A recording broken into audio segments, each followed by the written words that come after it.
जय हिंद साथियों, राज क्लास में आप सबका स्वागत है। तो साथियों, आजकल हम लोग कर रहे हैं कक्षा 10वीं का गणित जो एनसीईआरटी पैटर्न से है। चैप्टर नंबर 4 करेंगे साथियों, द्विघात समीकरण करेंगे साथियों। इसमें आपकी बेसिक चीज आपको मिलेगी परिभाषा के साथ, और हम लोग एक्सरसाइज को साथ में साथ ही देखते चलेंगे साथियों। ठीक है साथियों, तो आप हमारे चैनल पर भी नए हैं तो चैनल को सब्सक्राइब कर लीजिएगा, बेल नोटिफिकेशन ऑन कर लीजिएगा, ताकि मेरे वीडियो का नोटिफिकेशन साथियों आपको सबसे पहले मिलता रहेगा। तो चलिए हम लोग टॉपिक्स को स्टार्ट करते हैं। हमारे पास जो होता है क्या है, पहला हम लोग लेते हैं कि द्विघात समीकरण कहते हैं किसको है। द्वि कहने का मतलब कि दो, घात कहने का मतलब जिसका घात 2 होना चाहिए, और समीकरण तो आप लोग समझते हो जिसको इक्वल 0 करते हैं। जैसे इसका परिभाषा क्या हो जाएगा, पहले परिभाषा को आप लोग समझ लीजिएगा कि आपने हमारे बहुपद वाले वीडियो जरूर देखा होगा साथियों। अगर जो नहीं देखा है तो आई बटन में क्लिक करके जल्दी से जल्दी साथियों देख लीजिए, जिससे इस चैप्टर को समझने में आपको कोई परेशानी ना हो। क्योंकि पहले द्विघात बहुपद समझने के लिए, द्विघात समीकरण समझने के लिए थोड़ा सा द्विघात बहुपद को हमको देखना पड़ेगा। तो इसका द्विघात समीकरण कहते किसको है, तो जब किसी द्विघात बहुपद को, यानी जिसका घात 2 हो, यानी जब किसी द्विघात बहुपद को 0 के बराबर यानी 0 के बराबर लिख दिया जाता है तो वह क्या हो जाता है, तो द्विघात समीकरण हो जाता है।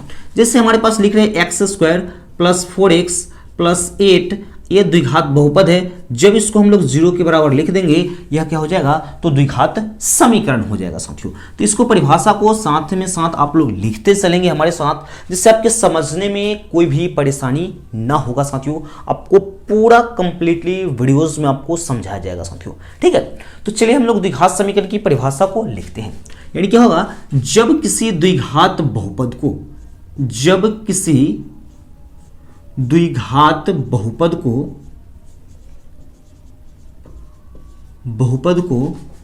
0 के बराबर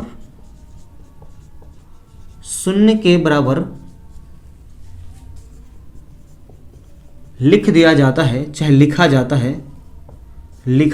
है, यानी जब किसी द्विघात बहुपद को 0 के बराबर लिखा जाता है तो उसे द्विघात समीकरण कहते हैं। तो उसे द्विघात समीकरण कहते हैं। तो साथियों, वहां पे द्विघात बहुपद वाले वीडियोस में आपको बताया था कि द्विघात बहुपद के बारे में आप लोग तो जाना था। तो समीकरण को वही है कि कोई भी द्विघात बहुपद हो उसको किसके बराबर हम लिख देंगे, तो 0 के बराबर लिख देंगे, उसको हम लोग द्विघात समीकरण कहेंगे साथियों। जैसे कि यहाँ पे हो जाएगा द्विघात समीकरण का एक जनरल सूत्र। अगर जैसे आपसे पूछा जाए कि द्विघात समीकरण का सामान्य सूत्र क्या होता है, तो ax² + bx + c बराबर 0, जहां a, b और c एक अचर राशि है, अचर पद है। तो इसको 0 के बराबर लिखिए। दूसरा भी एग्जांपल हम लोग लिख सकते हैं, जैसे कि 2x² - 5x + 3 बराबर 0। ये द्विघात बहुपद है। जब हम इसको 0 के बराबर नहीं लिखते हैं तो ये क्या है, तो द्विघात बहुपद है। जब हम इसको 0 के बराबर लिख देते हैं तो यह क्या हो जाएगा, तो द्विघात समीकरण हो जाएगा साथियों। ये आपको जैसे में यहाँ पे आपको लिख लेनी है। यहाँ तक तो साथियों आप लोगों ने समझ गया। यहाँ से आपको क्वेश्चन आता है कि आपको द्विघात क्वेश्चन दिए रहेंगे कि इसमें से बताइए कि कौन सा द्विघात बहुपद है, कौन द्विघात समीकरण है, कोई द्विघात समीकरण नहीं है। यहाँ से क्वेश्चन आपको किस टाइप से पूछेंगे। क्वेश्चन नंबर हम लोग फर्स्ट को लेते हैं। जैसे कि हमारे पास क्वेश्चन रह सकते हैं कि x + 1 का होल स्क्वायर + 2 = x + 1 यानी x + 2 लेते हैं। यह आपको बताया, इसमें बताना रहेगा कि यह बताइए कि यह जो दिया गया है यह द्विघात समीकरण है या नहीं, और हाँ या ना हमें इसको आंसर देना रहेगा। तो साथियों, इसको इस टाइप के क्वेश्चंस को हम लोग किस प्रकार से बनाएंगे, क्योंकि ये जो क्वेश्चन है, इस टाइप के क्वेश्चन आपको एक्सरसाइज 4.1 में दिए हैं साथियों। उस चैप्टर को हम लोग डिस्कस कर लेंगे साथियों। ठीक है, तो पहले इस चीज को आप लोग समझ लीजिएगा। यानी x + 1 कहने का मतलब कि a + b के होल स्क्वायर में है। आप जानते हो साथियों कि a + b का होल स्क्वायर क्या होता है। आप लोग बखूबी जानते हो कि a + b का whole square a² + 2ab + b का स्क्वायर होता है साथियों। तो इसी के फॉर्मेट में, इसी के टर्म में हमको इसको लिखना है। तो किस प्रकार से लिख सकते हैं, a² है यानी x का स्क्वायर हो जाएगा + 2ab यानी 2 तो फॉर्मूला से है, a और b यानी x × 1 प्लस फिर b का स्क्वायर कह रहा है, यानी किसका स्क्वायर, तो 1 का स्क्वायर। पहले से इसमें 2 है और इस साइड x + 2 है। चलिए साथियों, इसको हम लोग सजाते हैं। x², ये हो जाएगा 2x + 1 + 2। अब साथियों देखिएगा, इधर वाला दाहिना साइड वाला जो वैल्यू है उसको अगर से हम बायां साइड में लाते हैं तो उसका चिन्ह उल्टा हो जाता है। जो प्लस में रहेगा वह माइनस में हो जाएगा और जो माइनस में रहेगा से प्लस में हो जाएगा साथियों। लेकिन यहाँ पे तो दोनों वैल्यू हमारे पास क्या है, तो प्लस में है, इधर आएगा तो क्या हो जाएगा, दोनों वैल्यू माइनस में हो जाएंगे साथियों। ये साथियों 2 से 2 कैंसिल। अब यहाँ पे हम लोग देखेंगे गौर से कि एक्स स्क्वायर, अब यहाँ देखिएगा 2x में से 1x को घटाते हैं तो 1x बचेगा और यह बच गया 1 बराबर 0। अब से पूछे गए हैं कि यह द्विघात समीकरण में है या नहीं, हाँ और ना में। तो यहाँ हम लोग लिखेंगे कि हाँ, यह जो दिया गया हमारे पास क्वेश्चन है वह द्विघात समीकरण में है साथियों। ठीक है, इसमें आपको क्यू वाला भी, एस स्क्वायर वाला भी, दोनों साइड स्क्वायर वाला भी मिल सकता है क्वेश्चंस। उस टाइप के क्वेश्चंस को हम लोग यहाँ पे साथियों डिस्कस कर लेंगे। पहले एक ही चीज को हम लोग समझते हैं। इसमें आप लोगों ने समझ गया द्विघात समीकरण, एक एग्जांपल्स इसके माध्यम से आप लोगों ने समझ गया। अब इसको हम लोग देखते हैं। इसमें होता है एक मूल्य, यानी मूल्य किस प्रकार से हम लोग इसको निकालते हैं। मूल्य क्या होता है, जिसको रूट कहते हैं हम लोग, यानी रूट यानी मूल्य, यानी जो आप लोग द्विघात बहुपद में शून्यक निकालना समझे ना, शून्यक निकालना सीखे हैं, उसी को हम लोग द्विघात समीकरण में मूल्य कहते हैं। तो इसका परिभाषा क्या हो जाएगा कि चर के जिस मान के लिए, यानी चर कहने का मतलब कि चर कहने का मतलब कि एक्स वाई वाला हो टर्म, यानी एक्स वाला टर्म हो या वाई वाला टर्म हो, यानी चर के जिस मान के लिए द्विघात समीकरण का मान शून्य होता है उसको हम लोग क्या कहते हैं, तो मूल्य। यहां पे हम लोग परिभाषा को लिखते चलेंगे, यानी चर के जिस मान के लिए लिखते चलते हैं, चर के जिस मान के लिए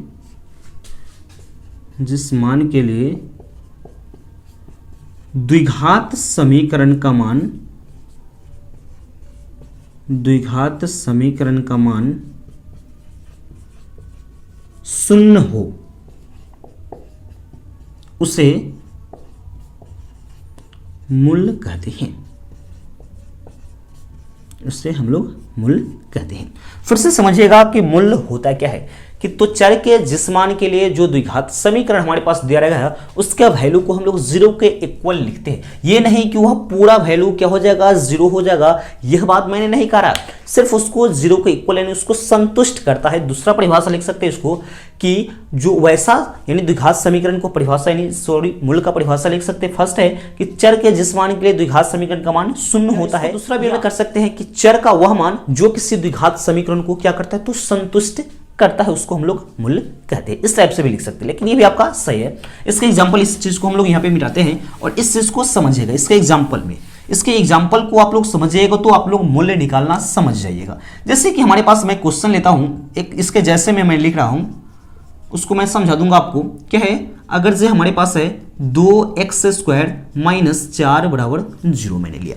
मैंने आपको बताया है कि चर के यानी मूल्य क्या होता है कि चर के जिस मान के लिए द्विघात समीकरण का जो मान है शून्य होता है। ये मैंने कहने का मतलब नहीं कि इस पूरा का वैल्यू 0 है, ये कहने का मतलब नहीं, यानी एक फॉर्मेट में चेंज करिए इसको बनाने के लिए। तो इसको हम लोग किस प्रकार से इसका मूल्य निकालते हैं, यानी मूल्य इसका क्या हो जाएगा, ऐसे तो इसका मूल्य आ जाएगा एक बार प्लस रूट और एक बार माइनस रूट 2 आ जाएगा। ये इसका मूल्य हो जाएगा। कैसे होगा साथियों, यहाँ पे देखिएगा, ये वाला साथियों इस साइड माइनस में, इस साइड आएगा तो सॉरी प्लस में हो जाएगा। ठीक है, x square is equal to 2x square is equal to 4, ये गुणा में इधर आएगा तो भाग में एक्स स्क्वायर बराबर 4/2 कैंसिल 2, तो ये स्क्वायर है इधर आएगा तो प्लस माइनस चढ़ेगा रूट, तो x का जो वैल्यू होगा एक बार प्लस रूट होगा और एक बार माइनस रूट। यह इसका क्या है, तो यह जो समीकरण है उसका क्या है, एक मूल्य है यानी रूट है। इस चीज को साथियों फिर से देख लीजिएगा आप लोग। इसके बाद हम लोग एक्सरसाइज को डिस्कस करेंगे और इसके बनाने की कुछ विधियां हैं, उस सबको हम लोग डिस्कस करते चलेंगे।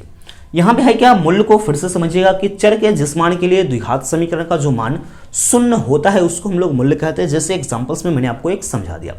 अब यहां से आपकी 4.1 है जो प्रश्नावली 4.1 एक्सरसाइज, जो आपसे पूरे आराम से बन पाएंगे। उस क्वेश्चन को हम लोग डिस्कस करेंगे, आराम से उसको डिस्कस करेंगे। साथियों यहाँ पे हमारे प्रश्नावली 4.1 का क्वेश्चन को हम लोग डिस्कस करते चलेंगे। क्वेश्चन नंबर फर्स्ट का क्या कह रहा है कि जांच कीजिए क्या निम्न द्विघात समीकरण है। जो हमारे पास क्वेश्चन दिया हुआ है इसको कह रहा है कि आप जांच कीजिए कि यह द्विघात समीकरण में है या नहीं है, तो हाँ लिखिए, नहीं तो आप नहीं लिख सकते हैं। चलिए साथियों, हमारे पास क्वेश्चंस मैंने 2 लिया है और सिर्फ क्वेश्चंस हम लोग बारी बारी से सबको डिस्कस कर लेंगे। पहला नंबर क्वेश्चन इसका क्या है, x + 1 का whole square is equal to 2 × x - 3 है। तो इसको साथियों हम लोग किस प्रकार से पहले बनाएंगे, एक बार आपको तो इसका किसी क्वेश्चंस को बनाने का पहला रूल क्या होता है कि जो क्वेश्चंस दिया गया है उस क्वेश्चंस को आप लोग एक बार पहले लिख लीजिए हल में, उसके बाद उस क्वेश्चंस को आप लोग डिस्कस आराम से करते रहिएगा।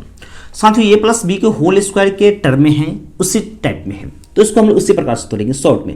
एक्स स्क्वायर प्लस 2ab तो 2x प्लस बी का स्क्वायर यानी 1 इज इक्वल टू, इसको साथियों इस पूरा में कितना से गुना करेंगे, तो इस पूरा में 2 से गुना करेंगे, तो 2x माइनस 3 2 जा 6 है। ये सबको इस साइड लाएंगे। अब देखेंगे हमारे पास जो दिया गया समीकरण आ रहा है वो द्विघात में आ रहा है कि एक घात में आ रहा है। तो हमारे पास पहले से x square plus 2x plus 1 पहले से है। साथियों मैं आपको पहले ही बताया हूं कि अगर इस साइड जो चिन्ह के साथ रहेगा बायां साइड लाएंगे उसका चिन्ह उल्टा हो जाएगा। ये वाला साथियों प्लस में है तो माइनस में, यह वाला माइनस में है तो प्लस में हो जाएगा साथियों। अब यहां से देखिएगा 2x से 2x कैंसिल, यहां पे बच रहा है 6x 7, यानी एक्स स्क्वायर प्लस क्या हो रहा है तो 7 आ रहा है। साथियों ये देखिएगा द्विघात समीकरण में है या नहीं, तो इसका साथियों पहले घात को देखिएगा, घात कितना है तो घात 2 है। तो जो दिया गया हमारे पास क्वेश्चन है यह द्विघात समीकरण में है, यानी क्या लिख देंगे, हाँ यह द्विघात समीकरण में है। इसका दूसरा नंबर क्वेश्चन है x square minus 2x is equal to -2 into 3x minus 3 minus x है। तो इसको हम लोग सोल्व करते हैं। पहले तो एक बार क्वेश्चन को हम लोग आराम से लिख लेंगे। क्या है, x square minus 2x is equal to -2 into 3 minus x को करेंगे तो क्या हो जाएगा, x square minus 2x is equal to, इससे इसमें गुणा करेंगे तो -6 हो जाएगा, 6 और माइनस माइनस प्लस कितना हो जाएगा तो 2x हो जाएगा। इस सभी को इस साइड लाएंगे, क्या हो जाएगा एक्स स्क्वायर माइनस 2x और ये वाला +6 और यह -2x इज इक्वल टू 0। इस सभी को ऐड कर लेंगे, क्या हो जाएगा एक्स स्क्वायर 2 और 2 4x और प्लस 6 बराबर 0। यह भी क्या है हमारे पास तो द्विघात समीकरण, क्या है तो द्विघात समीकरण है, यानी क्या लिखेंगे यह द्विघात समीकरण है। दो क्वेश्चंस तो है, आगे क्वेश्चंस को हम लोग देखते चलेंगे। तीसरा नंबर क्वेश्चन है x minus 2 into x plus 1 is equal to x minus 1 into x plus 3। इस क्वेश्चन को हम लोग किस प्रकार से सोल्व करेंगे देखते चलिएगा। क्या हो जाएगा x माइनस 2 और x plus 1 is equal to x minus 1 और x प्लस 3। किस प्रकार से मल्टीप्लाई करेंगे, ये वाला जो x है इससे पूरा में हम लोग थोड़ा सा डिफाइन करके मैं आपको समझा देता हूँ साथियों, जो आप पूरा अच्छी प्रकार से समझ जाएंगे। तो हम लोग लिखते हैं कि x से यह पूरा में यानी x प्लस 1 में गुना करेंगे, फिर -2 से कितना में तो x प्लस 1 में गुना करेंगे। यहाँ तक साथियों आप समझ में। लेफ्ट साइड वाले को, राइट साइड को सेम उसी प्रकार से x से x प्लस 3 में, फिर कितना -1 से x प्लस 3 में गुना करेंगे। तो गुना करेंगे x से x में गुना करते हैं तो x स्क्वायर, x से 1 में गुना करते हैं तो 1x और -2 से x में। साथियों यहाँ पे ध्यान दीजिएगा कि अगर जो कोई चिन्ह है, अगर जो माइनस वाला चिन्ह बाहर हो, अगर जो भीतर जो चिन्ह होगा उसका हम लोग उल्टा कर देंगे साथियों, ठीक है। तो ये हो जाएगा -2x और -2 इज इक्वल टू, इस साइड को करेंगे तो एक्स स्क्वायर फिर 3x फिर बाहर -x और -3। इस जितना डिजिट है सबको इस साइड हम लोग लाएंगे, उसके बाद बनाएंगे। क्या है एक्स स्क्वायर, इसको साथियों इसको हम लोग घटाते चलते हैं तो क्या हो जाएगा -x प्लस 2, इसको हो जाएगा इस साइड आएगा तो -x स्क्वायर।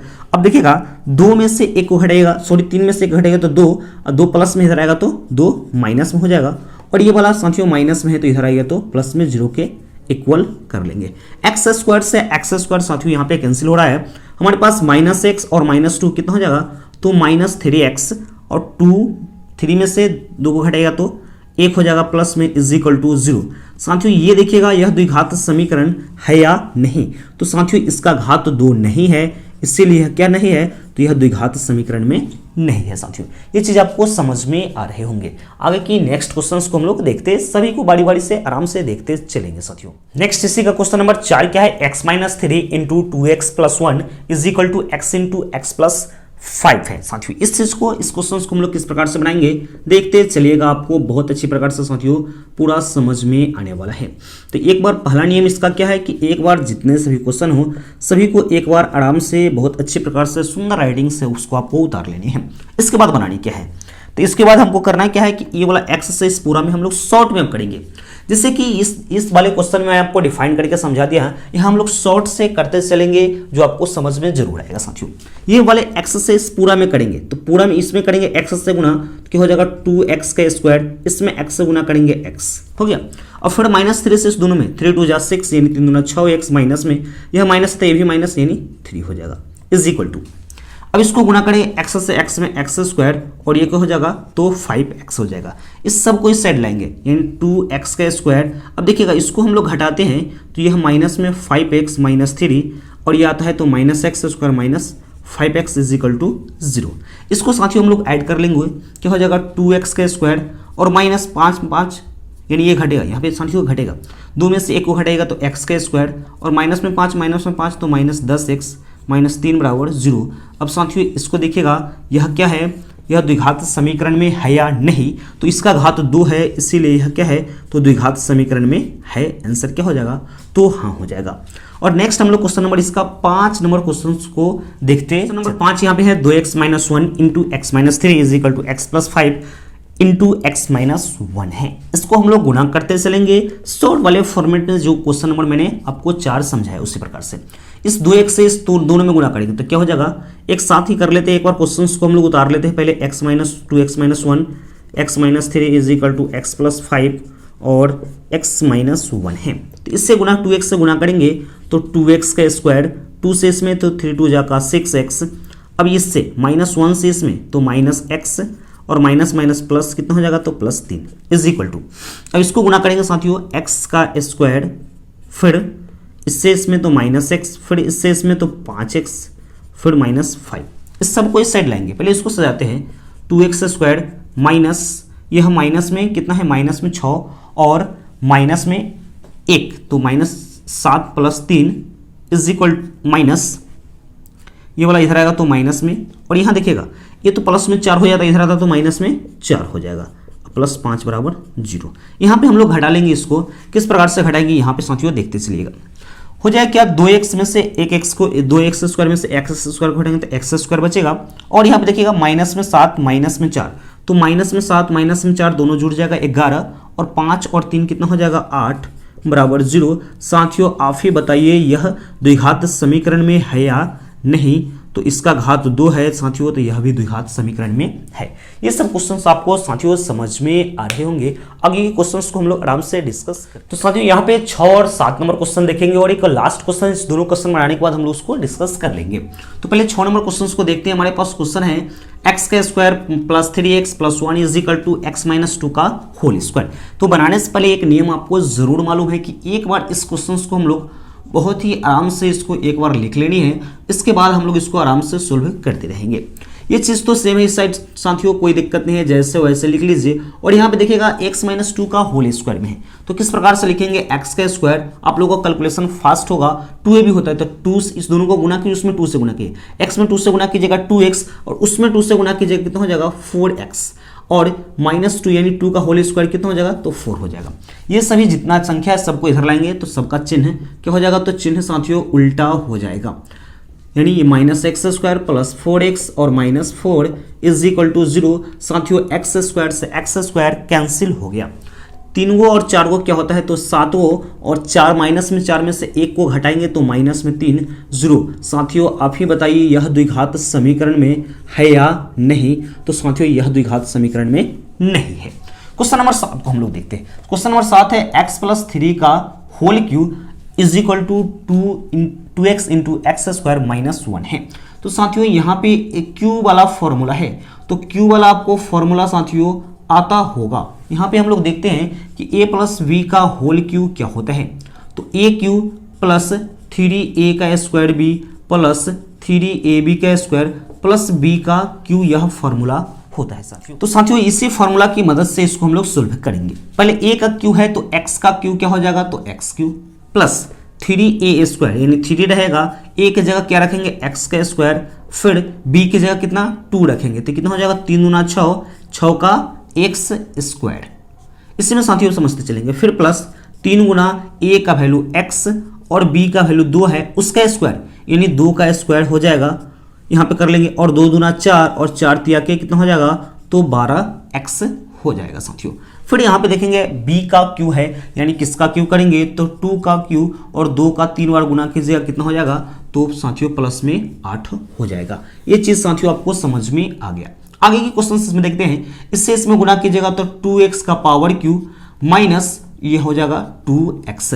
इस सब को इस साइड हम लोग लाएंगे, क्या होता है वो आगे समझते चलेंगे। x का q plus 6x square plus 12x plus 8 minus कितना हो जाएगा 2x का q प्लस 2x बराबर 0 हो जाएगा।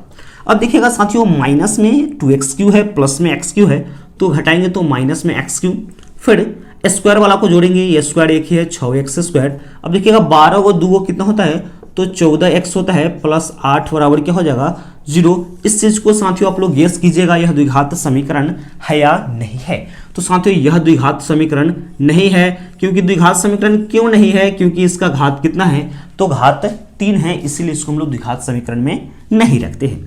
अब क्वेश्चन नंबर हमारे पास क्या हो जाएगा तो क्वेश्चन नंबर 8 को हम लोग यहाँ पे लेंगे। तो साथियों यहाँ पे क्वेश्चन नंबर 8 क्या है, x³ minus 4x square minus x plus 1 is equal to x minus 2 का होल क्यू है। तो पहले एक बार प्रश्न को हम लोग लिख लेंगे अच्छी प्रकार से, x³ minus 4x square minus x plus 1। अब इसको x माइनस 2 का होल क्यू हमको करना है, तो किस प्रकार से साथियों करेंगे x माइनस 2 का होल क्यू, उस चीज को साथियों आप लोग बहुत ही ध्यान से देखोगे यहाँ पे। यानी x माइनस यानी a माइनस बी का होल क्यू होता है क्या, उस फॉर्मूला को पहले हम लोग लिख लेते हैं। क्या होता है AQ minus 3a square b plus 3ab का स्क्वायर माइनस b का क्यू होता है। साथियों a की जगह पर 2 रखेंगे, a की जगह पर x रखेंगे, b की जगह पर 2 रखेंगे। a का q यानी x का q माइनस 3 a का स्क्वायर यानी x का स्क्वायर और b की जगह पर 2, फिर प्लस 3 इंटू a की जगह x को रखेंगे और b की जगह किसको रखेंगे तो 2 को रखेंगे, फिर माइनस 2 का q रखेंगे। अब इसको समझिएगा, x³ है साथियों 3 दूना का 6x स्क्वायर, फिर यहाँ पे करेंगे 2 दूना के 4, 4 तिया के 12 तो 12x, 2 को 3 बार गुना कीजिएगा क्या आ जाएगा साथियों तो 8 आ जाएगा। यही हमारे पास आ गया क्या x³ minus 6x square plus 12x minus 8, ये आ गया। इस सभी को इस साइड लाएंगे तो उसका चिन्ह उल्टा हो जाएगा साथियों। क्या हो जाएगा x³ minus 4x square x plus 1 minus x³ plus 6x square minus 12x plus 8 बराबर 0। x³ से x³ साथियों यहाँ पे कट गया। अब देखिएगा 6 में से 4 को घटाएंगे क्या बचेगा 2x का स्क्वायर बचेगा, माइनस में 12 और माइनस में तो 12 एक क्या हो जाएगा तो 13x हो जाएगा और 8 एक क्या हो जाएगा तो 9 इज इक्वल टू 0। साथियों अब ही बताओ यह द्विघात समीकरण में है या नहीं है। तो साथियों यह द्विघात समीकरण में क्या है तो है। ये साथियों इस टाइप के क्वेश्चंस में आपको कोई भी समस्या नहीं होगा। पहले नंबर क्वेश्चन में जो 8 क्वेश्चन दिया था उसको मैंने बखूबी बहुत ही सिंपल मेथड से बहुत ही अच्छी कॉन्सेप्ट से मैं साथियों आपको समझा पाया हूं। नेक्स्ट सेकंड नंबर क्वेश्चन को हम लोग बहुत ही आराम से देखते हैं। नेक्स्ट क्वेश्चन नंबर 2 है हमारे पास, क्या है क्वेश्चन नंबर 2 उसको हम लोग देखेंगे। क्या है क्वेश्चन नंबर 2 कह रहा है कि निम्न स्थिति में द्विघात समीकरण के रूप में निरूपित कीजिए। यानी जो कह रहा है कि जो हमारे पास क्वेश्चन दिया उसको द्विघात समीकरण के रूप में हमको निरूपित करना है। अब हम क्वेश्चन नंबर 2 का 3 क्वेश्चन 4 क्वेश्चन है, हम लोग बारी बारी से सभी क्वेश्चंस को बारी में डिस्कस करते रहेंगे साथियों। पहला नंबर क्वेश्चन है कि आयताकार भूखंड का क्षेत्रफल, एक आयत का आकार का है, यानी किस तरह का है, एक आयत का आकार का एक भूखंड है जिसका क्षेत्रफल कितना दिया हुआ है 528 मीटर स्क्वायर। ये आयत के आकार का एक भूखंडी क्षेत्रफल है, यानी भूखंड है जिसका क्षेत्रफल है 528 मीटर स्क्वायर। क्षेत्र की लंबाई, जो क्षेत्र की लंबाई हो है वह क्या किस में दिया हुआ है तो मीटर में कह रहा है, जो कह रहा है कि चौड़ाई, क्षेत्र की लंबाई है मीटर में है जो चौड़ाई के दुगुने से 1 अधिक है। यानी जो लंबाई है, लंबाई वह चौड़ाई के 2 गुना से कितना अधिक है तो 1 अधिक है। तो इसमें हम लोग मानेंगे कि माना कि लंबाई कितना है चौड़ाई कितना है उसको हम लोग मान लेंगे। पहले इसको समझ लीजिएगा। कह रहे हैं क्षेत्रफल तो हम लोग जान लेंगे कि क्षेत्रफल 528 मीटर स्क्वायर है, ये मैंने समझ लिया। लेकिन यहां पे कह रहा है कि लंबाई है जो चौड़ाई के 2 गुने से 1 ज्यादा है, तो हम लोग लंबाई को यानी चौड़ाई को क्या मान लेंगे, माना कि चौड़ाई को x और लंबाई कहा है इसके 2 गुने से 1 ज्यादा है, यह आ जाएगा। और इसका क्षेत्रफल कितना दिया है 528। हम लोग आयत का क्षेत्रफल निकाल के इसको समीकरण में लाके और आगे कह रहा है हमें भूखंड की लंबाई और चौड़ाई भी ज्ञात करनी है। चलिए क्वेश्चन को हम लोग सोल्यूशन लिखते हैं। पहले हम लोग मानेंगे, माना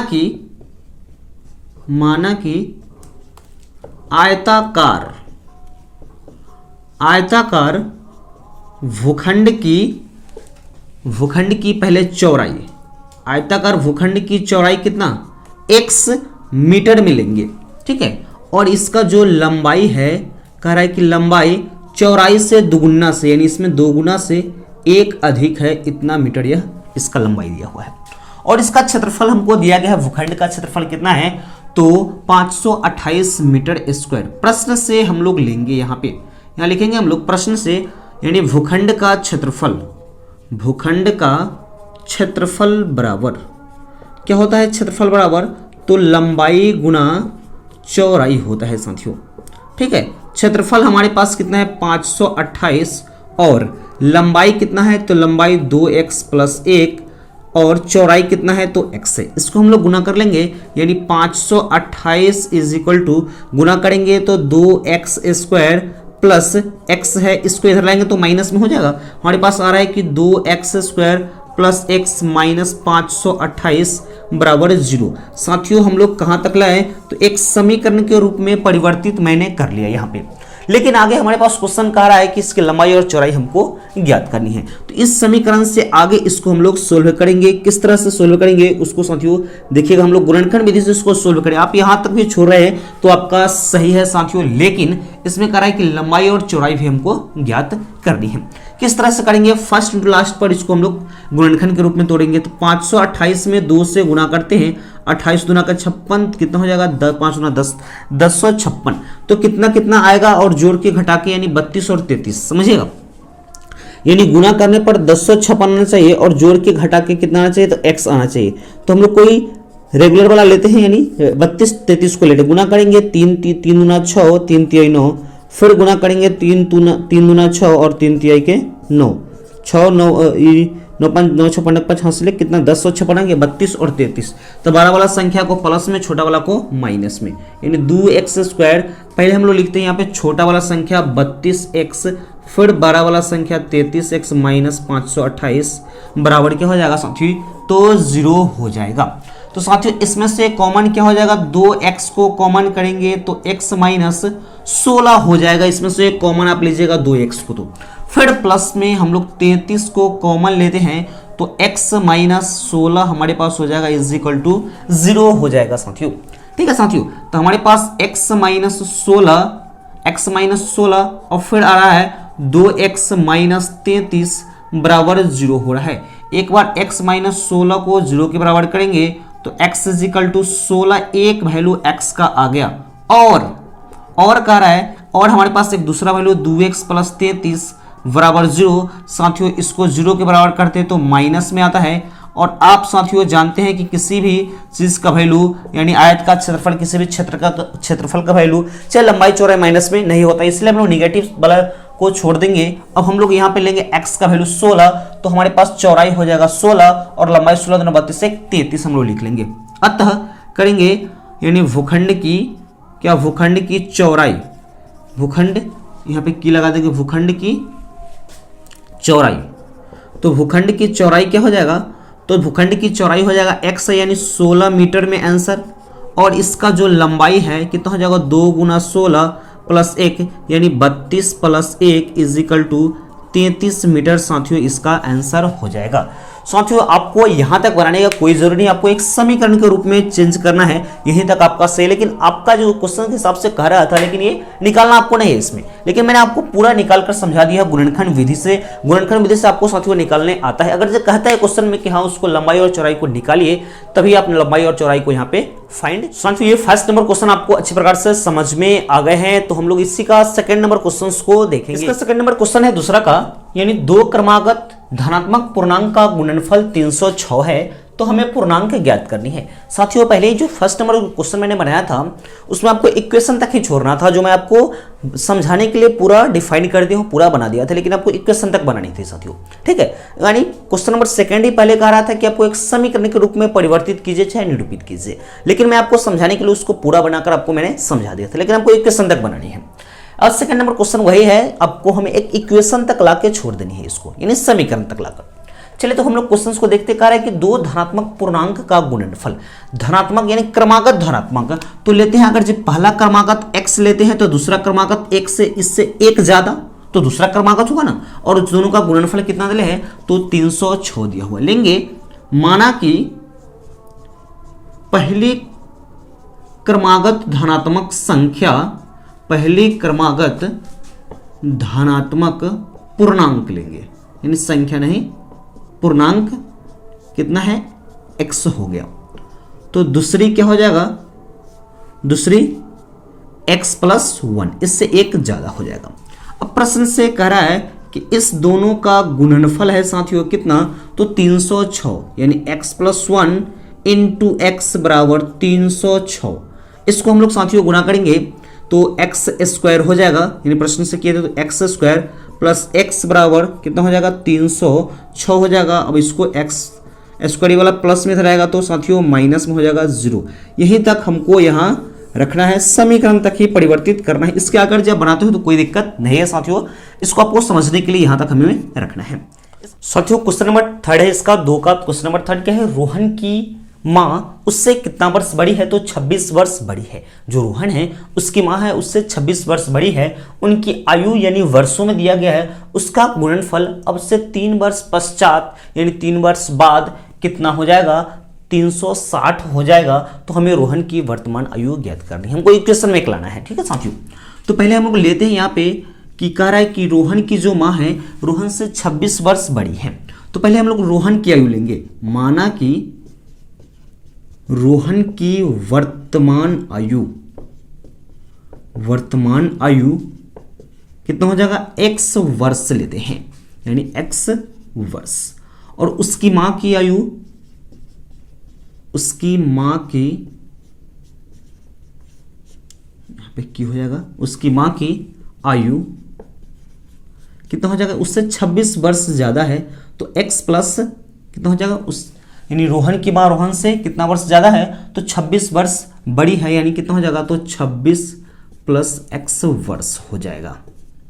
फिर कह रहा है, इसके बाद कह रहा है, यहां तक तो क्वेश्चन को आप लोगों ने समझ गया। इसके बाद कह रहा है कि उसकी आयु वर्षों में है का गुणनफल करना है अब से 3 वर्ष पश्चात, अभी जो है उससे 3 वर्ष बाद कह रहा है, तो हम लोग 3 वर्ष बाद का निकालेंगे, यानी 3 वर्ष बाद यानी पश्चात लेते हैं। 3 वर्ष पश्चात पहले रोहन की आयु, रोहन की आयु, तो अभी से 3 वर्ष बाद पहले तो x था उसमें 3 जोड़ देंगे, कितना हो जाएगा तो x + 3 हो जाएगा। उसकी मां की आयु यानी 3 वर्ष पश्चात उसकी मां की आयु, उसकी मां की आयु, तो अभी से 3 वर्ष पहले उसका मां का आयु कितना था 26 + x, उसमें जोड़ देना कितना वर्ष, तो 3 वर्ष जोड़ देना है तो हो जाएगा 29 + x वर्ष हो जाएगा, चाहे आप x + 29 इसको लिख सकते हैं। यहाँ तक क्वेश्चन को फिर से समझिएगा। कह रहा है कि रोहन की जो माँ है उससे 26 वर्ष बड़ी है, तो पहले हम लोग ले लेंगे कि रोहन की आयु x वर्ष है, उसकी माँ की आयु x + 26 है, 26 + x कुछ भी ले लेंगे। ठीक है, अब कह रहा है कि 3 वर्ष पश्चात उसकी जो माँ है उसकी 3 वर्ष पश्चात उसका गुणनफल कितना हो जाएगा तो 360 हो जाएगा। तो 3 वर्ष बाद हम लोग रोहन की आयु निकालेंगे, फिर 3 वर्ष बाद उसकी मां की आयु निकालेंगे। यहाँ x + 29 लिखे चाहे 29 + x लिखे, कोई दिक्कत नहीं है साथियों। इसके बाद हमको प्रश्न से यहाँ पे कह रहा है कि इसी दोनों का गुणनफल 3 वर्ष पश्चात वाला का दोनों का गुणनफल 360 दिया हुआ है, यानी x + 3 बराबर यानी इंटू 29 + x या x + 29 लेंगे तो 360 की इक्वल करेंगे, गुना करेंगे, इससे इसमें गुना करेंगे तो 29x, 29 में 3 से 9 × 27 के साथ हासिल 2, 3 दूना के 6, 6 2 8 यानी 87 हो गया। फिर x से x में तो x², फिर 3x बराबर हो जाएगा 360। x वाला को पहले लिखेंगे तो x² + 29 वो 3 गो 31 29 30 यानी 32 गो 32x, फिर प्लस 87 और ये वाला प्लस में रहेगा तो माइनस में 360 बराबर 0। तो साथियों इसको हम लोग घटा के कितना कर लेंगे तो x² + 32 और 360 में से 87 को घटाएंगे, 10 में से 7 गया 3, 5 बच गया, 15 में से 8 गया तो 7, ये कितना हो जाएगा तो माइनस में 203 73 बराबर 0। ये हमारे पास समीकरण में लाना है, हम लोग समीकरण में इसको। थर्ड नंबर क्वेश्चन आपका समाप्त हो गया। क्वेश्चन को फिर से एक बार दो बार वीडियोस को करके देखिएगा, आपको साथियों पूरा कंप्लीटली समझ में। नेक्स्ट क्वेश्चन नंबर इसका 4 नंबर क्वेश्चन क्या है दूसरा का, एक रेलगाड़ी 480 किलोमीटर की दूरी समान चाल से तय करती है। जो रेलगाड़ी है 480 किलोमीटर की दूरी हुई एक समान चाल से तय करती है। कितना चाल है से मालूम नहीं, लेकिन समान चाल से है। यदि इसकी चाल 8 किलोमीटर प्रति घंटा कम होती है तो वह उसी दूरी को तय करने में 3 घंटा अधिक समय लेता है। यानी कह रहा है तो हमें रेलगाड़ी की चाल निकालनी है। पहले क्वेश्चंस को यहाँ से यहाँ तक हाफ तक पढ़ेंगे। तो इसमें क्वेश्चन पढ़ने से हमको लग रहा है कि रेलगाड़ी की चाल जो है, यानी एक रेलगाड़ी 480 किलोमीटर दूरी एक समान चाल से चल, लेकिन चाल मालूम नहीं कि कितना स्पीड से वह चल रही है। उसी चीज को हम लोग लेट करेंगे। यानी माना कि रेलगाड़ी की समान चाल क्या हो जाएगा, x किलोमीटर प्रति घंटा, यानी उसकी चाल x किलोमीटर प्रति घंटा है। और कितना दूरी तय कर रहा है, तो 480 किलोमीटर दूरी तय करने में लगा समय। यानी इसको समय कितना लगेगा, इसका 480 बटा x घंटा, इतना समय उसको लगेगा। ठीक है, क्योंकि जो चाल बराबर यानी इसमें समय बराबर हम लोग लिख लेंगे, इसमें निकाल लेंगे। अब फिर कह रहा है कि उसका जो चाल है 8 किलोमीटर प्रति घंटा कम होती है। यानी चाल 8 किलोमीटर प्रति घंटा कम होती तो क्या हो जाएगा, रेलगाड़ी की चाल। फिर रेलगाड़ी की चाल लेंगे। रेलगाड़ी की चाल यानी 8 किलोमीटर प्रति घंटा इसका घट जाएगा पहले से, जितना पहले 8 था उसमें, पहले x था उसमें से 8 किलोमीटर प्रति घंटा घट जाएगा। अब 480 किलोमीटर दूरी तो तय करना है, तो 3 घंटा ज़्यादा समय लेगा। तो 480 किलोमीटर दूरी तय करने में लगा समय कितना लगेगा, पहले तो 480 बटा x था, अब कितना घंटा ज़्यादा लगता है, तो 3 घंटा ज़्यादा लगता है।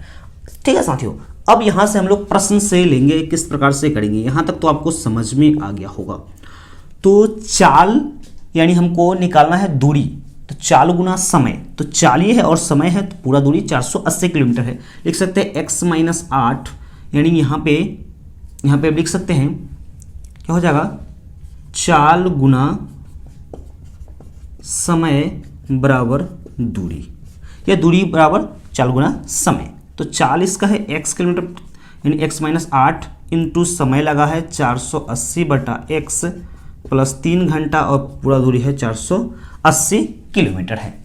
इसको हम लोग सोल्व कर लेंगे, यानी x से इस पूरा में गुना करेंगे थोड़ा सा डिफाइंड मेथड से। 480 बटा x प्लस 3, फिर माइनस 8 से गुना करेंगे, कितना 480 बटा x प्लस 3 बराबर 480। इसको गुना करेंगे तो 480 प्लस क्या हो जाएगा 3x, इसको करेंगे। फिर माइनस इससे इसको करते हैं तो 480 में 8 से यानी 48 में 8 64 के 4 हाथ से 6, 8 चौका 32, 6 3840 बटा x, फिर माइनस 24 बराबर 480। इसका एलसीएम लेंगे x बटा 1, फिर बटा 1 बटा 1। तो इसको हम गुणा करते हैं तो क्या हो जाएगा 480x plus 3x square minus 3840x minus 24x, फिर बराबर 480 बटा 1। क्रॉस गुना करेंगे हमारे पास तो आ जाएगा, हमारे पास क्या हो जाएगा, इधर तो 480x रहेगा, फिर 3x स्क्वायर माइनस क्या हो जाएगा, ये 3840 ही रहेगा, फिर माइनस 24x बराबर गुना करेंगे तो 480x। इस सबको इधर लाएंगे तो कटेगा कुछ, यानी 480x plus 3x square minus 3840 minus 24x minus 480 बराबर 480x बराबर 0। 480x से 480x कैंसिल, बच गया 3x स्क्वायर माइनस, पहले x बार को लिखेंगे 24x माइनस 40 बराबर 0, ये हमारे पास समीकरण आ गया साथियों। ये क्वेश्चन आपको साथियों पूरी अच्छे प्रकार से समझ में आ गए होंगे। तो आप हमारे चैनल पर भी नए हैं तो चैनल को सब्सक्राइब कीजिएगा, वेल नोटिफिकेशन ऑन कर लीजिएगा, ताकि मेरे वीडियो का नोटिफिकेशन साथियों इसी प्रकार से सबसे पहले आप लोगों के पास पहुंचता रहे। इस वीडियो को सभी दोस्तों के पास शेयर कीजिएगा, जिससे उनका भी फायदा हो सके। तो मिलते हैं नेक्स्ट वीडियो में, तब तक के लिए जय हिंद।